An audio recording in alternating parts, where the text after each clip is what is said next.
Becca was a ringer for Harry. The same round face, dimpled cheeks, but pretty.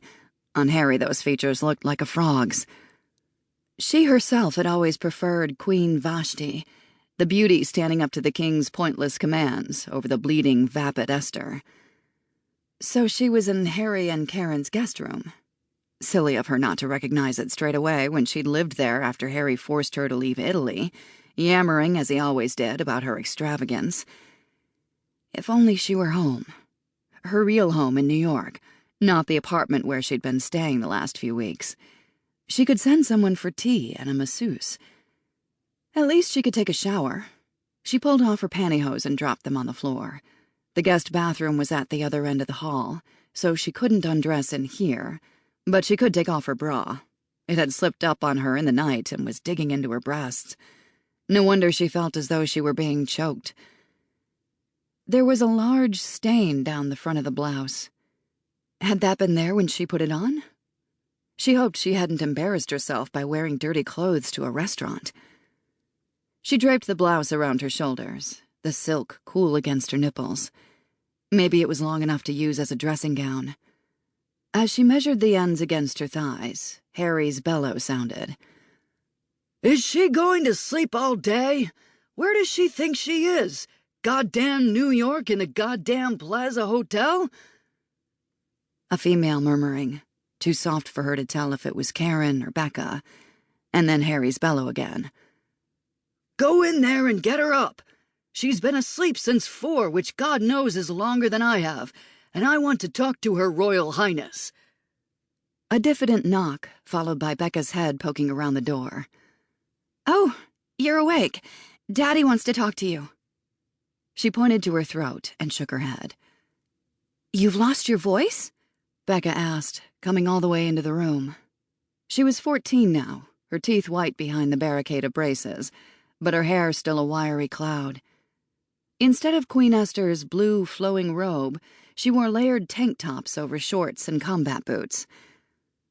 "Janice, are you up? We need to talk." Harry's blare made her wince.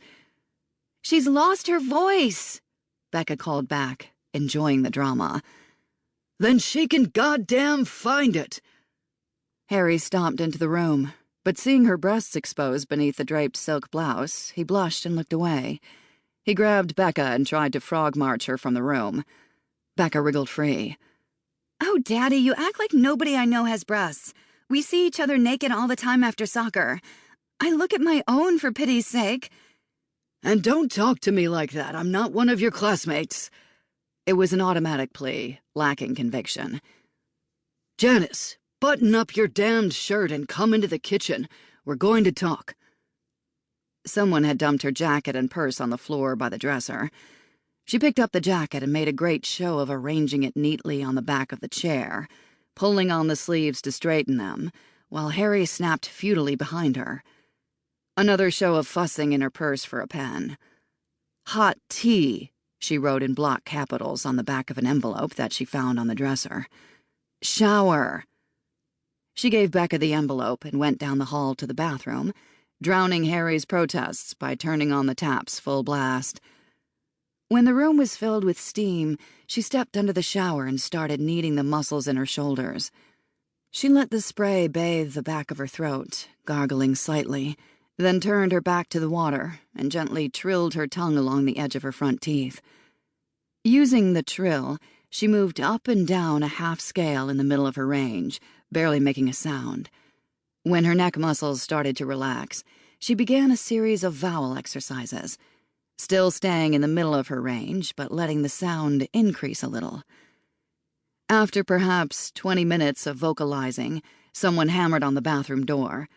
But there wasn't any point in responding. It was undoubtedly Harry. Not only did she know what he had to say, she'd only get a chill and have to start over if she stopped now. For another 10 minutes, she eased her voice into shape within the protective steam, until she deemed it safe to get out of the shower and finish exercising in the music room.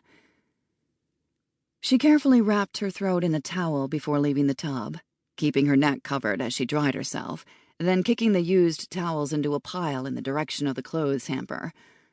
A cotton dressing gown hung on the back.